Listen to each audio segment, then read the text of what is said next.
Hello and welcome to a new video on my channel. Today we will discuss the Amethyst Steel mid-range deck.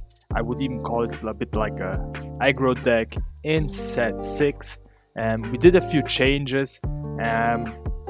Basically, let's start with the common new cards we have in here. We have Calhoun, which is like a really amazing card in those blue-red, or in general all those red decks, because it's really hard to remove it, and with that 3 on the strength, it's like even with an ice block and a small Sisu, it's not able to be removed. We have another thing. We have Mr. Arrow, who is the opposite of the thing, because we can use him for Steel Song and so on.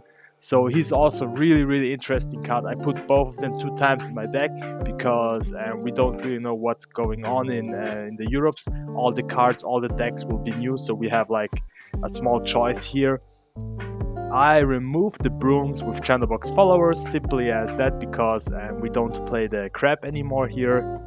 I think the crab is still a pretty valid option if those hyper aggro decks start to be played again.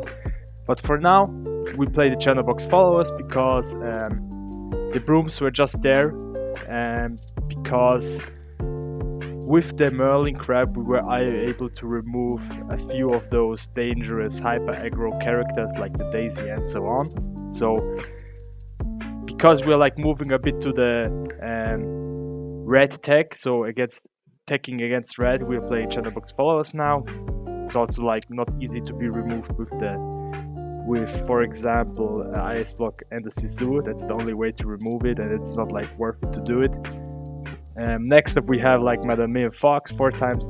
Usually everything is like pretty straightforward. It stays the same, except for the goat. Sorry, not the goat, the rabbit. We remove the rabbit with the genie, because the genie is like also drawing us a card when it's played, and it has evasive, and the big thing is it quests for 2. As you can see, we have a few new cards that quest for 2. We have like Mr. Arrow, who quests for 2. We have a Calhoun that gets you 2 lore if you remove a character with her, or she just quests for 1. We have like those options at the 2 cost we didn't have at the start, because at the start we had like two cost characters we could have played, and that's Madame Mim Fox, which isn't really a Madame Mim Snake, which isn't really a 2 cost in my eyes for the start, and we had the Smee. And now, because of those 2 new characters, we have like a new option in this game and in this deck to play our 2 costs. I played this deck in Birmingham. I lost 2 games. One was against purple green. The thing was that I drew like 6 1 cost characters, which was like pretty bad for me. And the second game I lost was against red blue, because I didn't draw anything till turn 3, so I couldn't play anything. And that's like, if you see the list, it's like really just unlucky not to draw anything that you can play in the first 2 turns. And that's the 2 games I lost. Everything else I won or had like a draw. And yeah, it's a bit sad, but I think this deck has still some good option and has like big potential in this new set, especially because you can play it really aggro.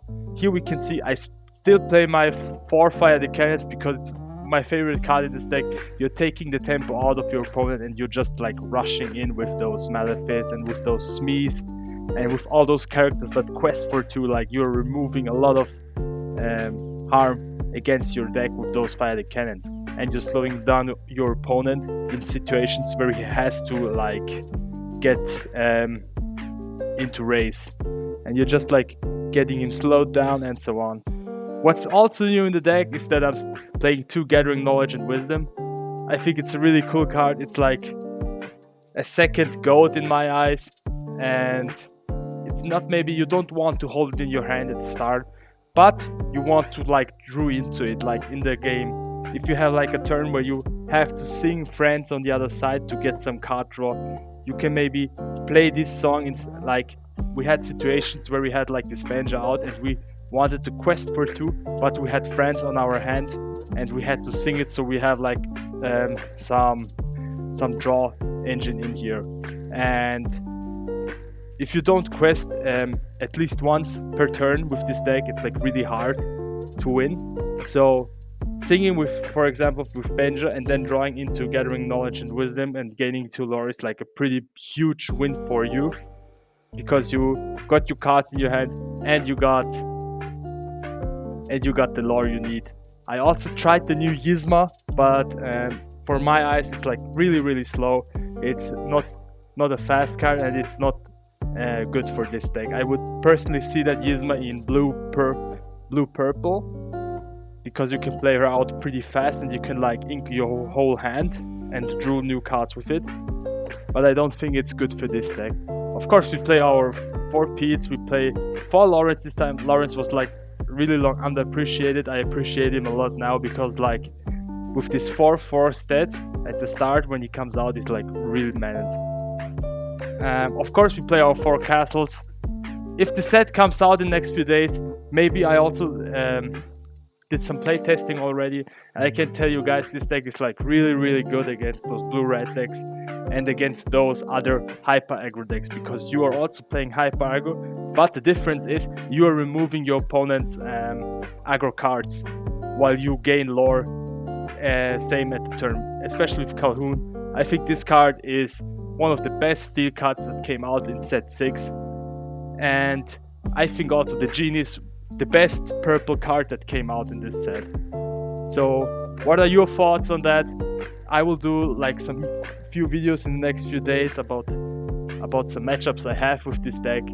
And yeah, see you guys soon. Bye.